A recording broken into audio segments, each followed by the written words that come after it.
Graça e paz, queridos. Pastor França aqui trazendo uma palavra do Senhor para o teu coração, uma palavra de fé, de ânimo. E hoje, queridos, em muitos lugares do mundo, principalmente na tradição católica, tanto romana quanto ortodoxa, ou brasileira mesmo, existe uma tradição que é o Dia de Reis. O poeta vai dizer que hoje é dia de Santo Reis. Grande Timaya, o poeta. Mas o que isso quer dizer, pastor? Hoje é dia de Santo Reis? De onde vem essa tradição?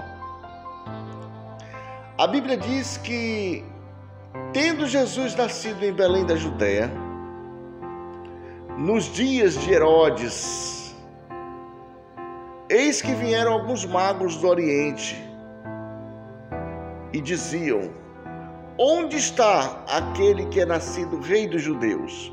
Pois vimos a sua estrela e viemos adorá-lo. Mateus capítulo 2, versículo de 1 a 2. Então, amados, existe uma tradição que fala sobre esses magos. A igreja, ela se encarregou de dar toda uma alegoria a essa tradição. Criaram 3 magos, 3 reis magos. Mas a Bíblia não fala que eram 3 reis e nem falam que eles eram magos. Eu, particularmente, acredito que eles eram muito mais. Acredito que eram vários visitantes ali que tiveram com o Senhor Jesus. E pelo pouco que a gente estudou, a tradição, a origem desses homens aí, supostamente, a gente acredita que esses aí são aproximadamente 18 magos, 18 sábios. Não eram 3, muito mais. Eles vieram do Oriente. A Bíblia diz que eles vieram do Oriente. Não falam que eram 3. Por que falam 3, pastor? Provavelmente eles atrelam esse número aos presentes que eles trouxeram ao Senhor: ouro, incenso e mirra. O que não quer dizer que um rei era especializado em ouro, nem quer dizer que o outro rei era especializado em incenso, e nem quer dizer que o outro rei era especializado em mirra. Eles trouxeram presentes do Senhor. Quem sabe todos 3, todos 6, todos 12, todos 18 trouxeram ouro, incenso e mirra à vontade. Cada um trouxe ouro e incenso, o outro trouxe incenso e mirra, e por aí vai. Por isso se atrela que eram 3. Não significa que eram 3. Eles vieram do Oriente.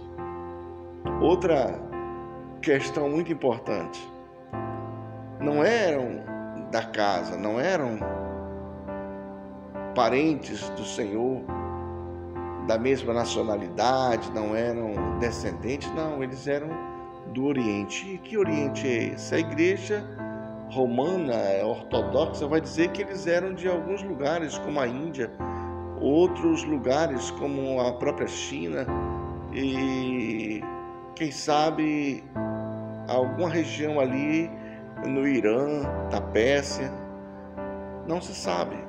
Mas eu particularmente acredito que esses sábios, eles vieram do Oriente, lá das regiões da antiga Babilônia. O que eu penso dessa maneira? Eu penso que eles vieram de lá porque lá foi o cativeiro de Israel. Daniel, Isaías, os profetas estiveram ali. Ali eles falaram sobre o grande líder que ia nascer. Eles anunciaram a vinda do Senhor ali. Presos mesmo em cativeiro, Daniel foi um grande sábio do Oriente. Quem sabe Daniel anunciou ali na Babilônia, no cativeiro, quando estava ali sobre a custódia de Nabucodonosor, Daniel falou sobre o grande guia de Israel. E eu tenho certeza que Daniel, ele atraiu para si muitos discípulos. Eu tenho essa convicção que Daniel atraiu discípulos, e não foram poucos os discípulos de Daniel. Então, a possibilidade desses magos, eles terem vindo da Babilônia, do antigo cativeiro de Israel, é muito grande. E eu creio profundamente que eles vieram de lá. E não foram só 3, foram muitos os magos que vieram lá do cativeiro, daquele antigo cativeiro, e procuraram ali o Senhor Jesus em Belém. Homens inteligentíssimos, porque Daniel também era um grande sábio ali no Oriente. Então, não eram 3 magos, e os presentes não eram especializados de acordo com cada tipo de mago. Não, foram variados. Quem sabe não trouxeram até outros presentes, como roupas, confecções e por aí vai. A Bíblia fala em 3 apenas. 3 tipos, não 3 presentes, 3 tipos de presentes: ouro, incenso e mirra.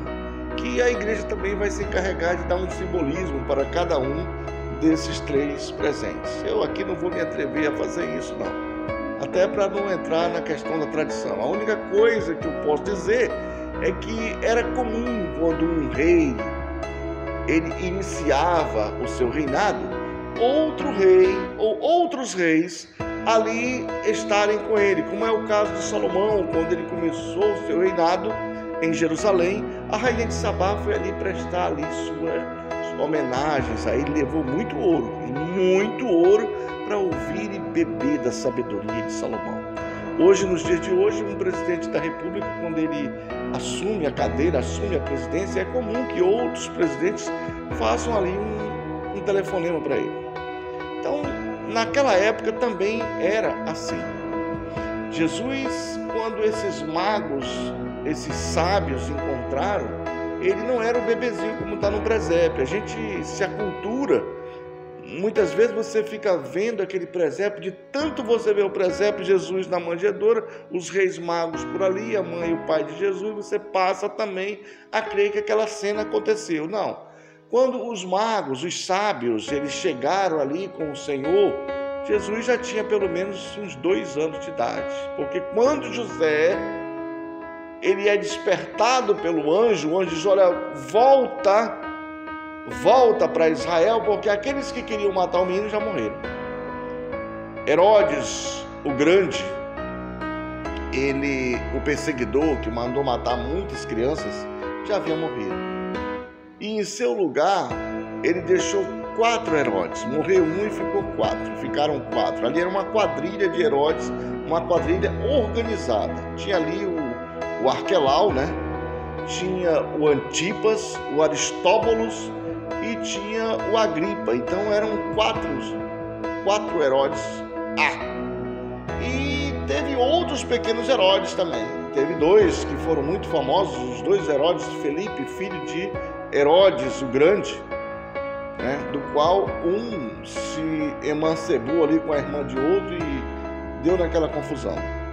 Então, ali havia uma quadrilha organizada de Herodes.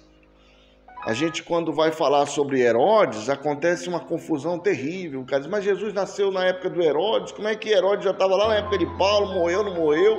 Ali eram 4 Herodes, filhos do Herodes o Grande. É bom a gente dar uma estudada para não falar bobagem e se atualizar bem ali. Então, os Herodes ali, eles dominavam. A corrupção era terrível. O negócio da corrupção não é só de hoje.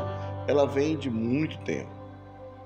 Então, a corrupção com o governo dos Herodes, inclusive um deles, Aristóbulo, foi destituído por Roma porque estava fazendo besteira. E depois vieram os outros Herodes ali ao lado, cada um ficou com um pedacinho de Israel. Cada um ficou com um pedacinho. Tinha o tetrarca lá, que ele ficou com uma certa parcela de Israel, o outro fica na Judeia, outro na Galileia e por aí vai. Esses Herodes, eles estão ali no Novo Testamento, de Mateus para frente, você vai encontrar a quadrilha dos Herodes e vai até o livro de Atos, quando Paulo ali vai se referir também a um desses Herodes. Ali já foi Agripa, que já estava numa segunda geração de Herodes. E depois teve outros ali na época de Félix e por aí vai. Então eram vários Herodes, não eram apenas 2 Herodes e nem um Herodes, eram vários Herodes. Então Jesus nasceu naquele contexto ali, nos dias de Herodes, por isso esse cara ficou muito famoso, um descendente aí de Esaú, ficou muito famoso. Então a gente acredita que esses reis, eles não eram reis, esses reis também não eram magos, eram sábios. Aliás, a palavra mago, tem até uma editora muito famosa aí, ela quer dizer sabedoria, não é o mago de magia, de mágica, não é esse mago, é de sabedoria, sábios. Os sábios do Oriente vieram até o Senhor, vieram ali honrar o Senhor. A igreja vai dar nome para eles, vai dar Baltazar, Belchior, né? E Baltazar, Belchior e Gaspar. Gaspar, Baltazar e Melchior. Mas na realidade a Bíblia não cita esses nomes. Esses nomes também foram uma invenção, uma crendice da igreja. Eles não eram reis, não eram magos e eles não tinham também nomes. Pelo menos a Bíblia não relata o nome deles. Eles provavelmente tinham seus nomes, mas não aqueles que a igreja ela veio aculturar, veio trazer toda aquela cultura. Então não eram reis, não eram magos, não tinham esses nomes e provavelmente não trouxeram 3 presentes, trouxeram 3 tipos de presentes. Eles encontraram o Senhor Jesus, honraram o Senhor, antes passaram com Herodes lá, e o grande ainda, o pai. E Herodes, ele vai sugerir para que os magos, para que os sábios, eles possam voltar e dizer, olha, encontrei o Jesus que nós estávamos procurando e ele está em tal lugar. Mas um anjo apareceu aos magos, aos sábios, e disse, não voltem mais pelo mesmo caminho. Então essa é a história dos magos, dos reis magos, que o grande Timaya vai dizer, hoje é dia de Santo Reis. A igreja vai dizer que Jesus, ele teria se encontrado com esses magos do dia 25, que é Natal, até o dia 6 de janeiro.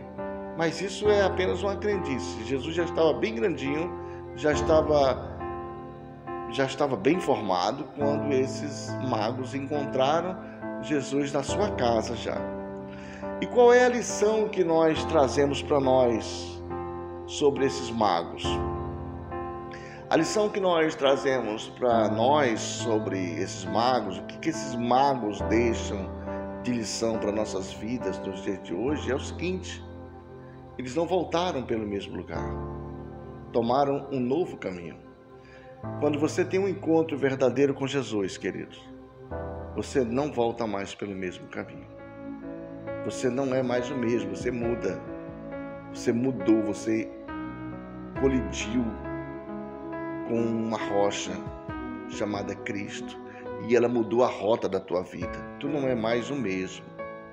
Se tu ainda é o mesmo, tu não teve um encontro com Jesus. Não foi o Jesus que os magos estavam procurando. Tu encontrou com alguma outra coisa, menos com essa rocha.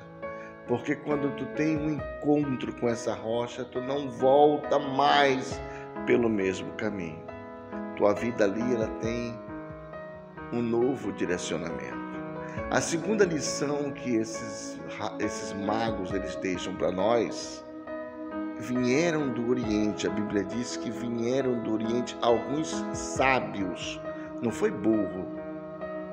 Não existe nenhuma versão bíblica que diga vieram do Oriente alguns burros, ou alguns indoutos, ou alguns ignorantes. Não, vieram os homens mais inteligentes, eu acredito, daquela época. Vieram conhecer o guia de Israel. E o interessante é que hoje esse paradigma ele mudou. O cara que ele quer se dizer que ele é sábio, ele é agnóstico. Eles não acredito em Deus, não. Esse papo de Deus está atrapalhando a ciência. Eu sou agnóstico, eu sou ateu. Eu sou discípulo de Nietzsche. Ele não sabe nem o que é Nietzsche, mas ele vai dizendo que é discípulo de Nietzsche. Eu sou existencialista. Eu não acredito em Deus porque não há possibilidade de um existencialista acreditar em Deus. Então ele começa a falar um monte de abobrinhas. Ele acha que o inteligente, o sábio, é aquele cara que não crê em Deus. O paradigma mudou. E mudou para pior. Normalmente quando um paradigma ele surge, é para uma coisa melhor. Esse mudou para pior. Naquela época já se descobria que os homens mais inteligentes do mundo, eles sondavam aquilo que eles queriam descobrir. Não ficavam reclusos numa caverna à sombra da ignorância. Olha como é que muda o paradigma. Isso é lindo, isso é maravilhoso. Então, queridos, inteligência, sabedoria, quando nós dizemos que somos sábios, é aquele que busca o verdadeiro encontro com o seu Deus, queridos. Não é aquele que fica fugindo, discutindo abobrinhas. Então, a lição que esses magos, que estes sábios nos deixam para os nossos dias é essa. O encontro com o Senhor é maravilhoso. Que o Senhor possa te abençoar, que o Senhor possa resplandecer sobre você o seu rosto e lhe dê a paz em nome de Jesus. Amém.